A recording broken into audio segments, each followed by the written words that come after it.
Dan RadioStyle. Hope everybody out there's having themselves a great day.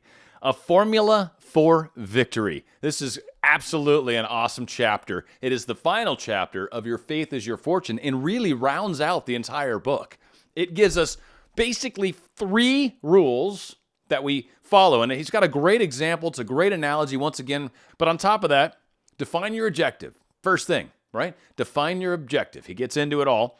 Second, he talks about taking your attention away from the obstacles. Again, all these things we've talked about throughout Your Faith is Your Fortune. So don't focus on the obstacle.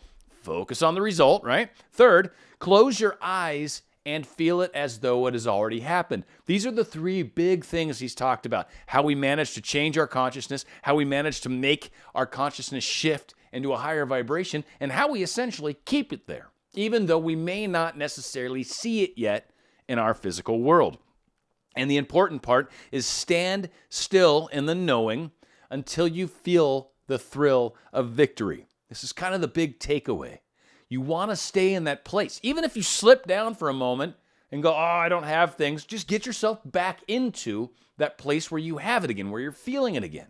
All you got to do is just shift yourself back up. And how you do that? You imagine yourself in the place where the feeling of the wish is fulfilled, where you already have what you desire and you feel it inside. That's how you get your consciousness back up. And just spend as much time in that new consciousness as possible. And as we frequently say, maybe try to keep the new pair of shoes on longer. Or keep the food in the oven until it finally finishes cooking and then open it up and see what it looks like. And it's a very, very big difference when you take the world from those standpoints. So the final chapter of Your Faith is Your Fortune, and literally the formula for victory. This, of all the chapters, this will be the one that probably makes the most sense to check out if you're going to do Your Faith is Your Fortune. It's got everything wrapped up in it. So, right off the beginning, the majority of people are familiar with the story of Joshua capturing the city of Jericho. What they do not know is that this story is a perfect formula for victory, under any circumstances and against all odds. It is recorded that Joshua was armed only with the knowledge that every place that the sole of his foot should tread upon would be given to him, that he desired to capture or tread upon the city of Jericho, but found the walls separating him from the city impassable. It seemed physically impossible for Joshua to get beyond these massive walls and stand upon the city of Jericho. Yet, he was driven by the knowledge of the promise that regardless of the barriers and obstacles separating him from his desires, if he could just but stand upon the city, it would be given unto him. Now, this is the key where all of us deal with manifestation. We desire something. There's an obstacle in the way, whatever it is, and for some reason, that's keeping us from our goal. And so a lot of us have to figure out a way around this. So Goddard continues, set the stage for the problem, right? The book of Joshua further records that instead of fighting this giant problem of the wall, Joshua employed the services of the harlot Rahab and sent her as a spy into the city. As Rahab entered the house which stood in the midst of the city, Joshua, who was securely barred by the impassable walls of Jericho, blew on his trumpet 7 times. At the 7th blast, the walls crumbled, and Joshua entered the city victoriously. To the uninitiated, the story is senseless. To the one who sees it as a psychological drama rather than as a historical record, it is most revealing. If we would follow the example of Joshua, our victory would be similarly simple. Joshua symbolizes to you, the reader, your present state. The city of Jericho symbolizes your desire or defined objective. The walls of Jericho symbolize the obstacles between you and the realization of your objectives. The foot symbolizes the understanding. Placing the sole of foot upon a definite place indicates fixing a definite psychological state. Rahab, the spy, is your ability to travel secretly or psychologically to any place in space. Consciousness knows no frontier. No one can stop you from dwelling psychologically at any point or in any state of space-time. Now, what he's starting to build here is the understanding that no matter what the obstacle is, no matter what the wall is, by using my imagination, I can go past the wall. I can go past the obstacle. I can go to the place that they're trying to block me from. They got their arms up. They're like, no, you won't get around me. And I'm like, all right, watch. I'll stand here. Imagine being past you. And look, I'm past you. It is the imagining that there is no obstacle that creates a way around the obstacle. It forces it to come to fruition. So he's building the story for this. Regardless of the physical barriers separating you from your objective, you can, without effort or help of anyone, annihilate time, space, and barriers. Thus, you can dwell psychologically in the desired state. So although you may not be able to tread physically upon a state or city, you can always tread psychologically upon any desired state. By treading psychologically, I mean that you can now, this moment, close your eyes and after visualizing or imagining a place or state other than your present one, actually feel that you are now in such a place or state. You can feel the condition to be so real that upon opening your eyes, you are amazed to find that you are not physically there. A harlot, as you know, gives to all men that which they ask of her. Rahab, the harlot, symbolizes your infinite capacity to psychologically assume any desired state without questioning whether or not you are physically or merely fit to do so.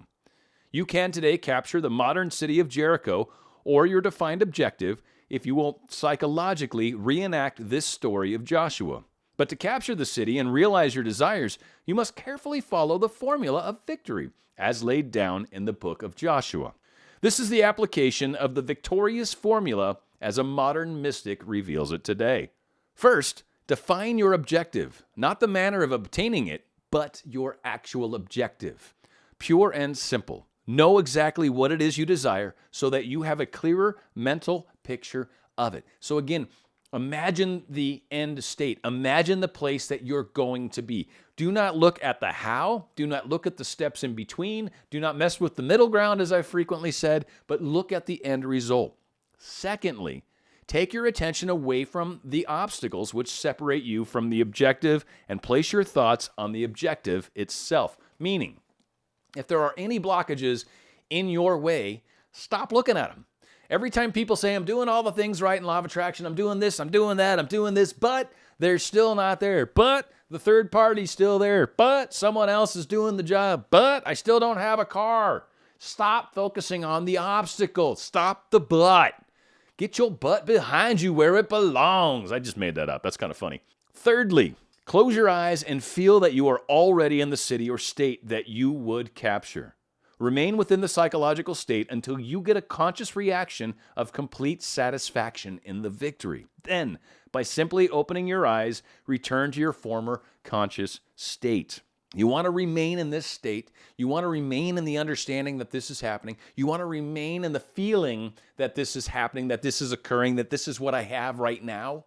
Like right now I have it. So it's physically coming into fruition. It's physically forming. It's physically crystallizing. And in but a moment, in just but a moment's time, whatever that is, and on the Sabbath, the day of rest as he gets into, but in just a moment, your realization, your physical world will match your internal world.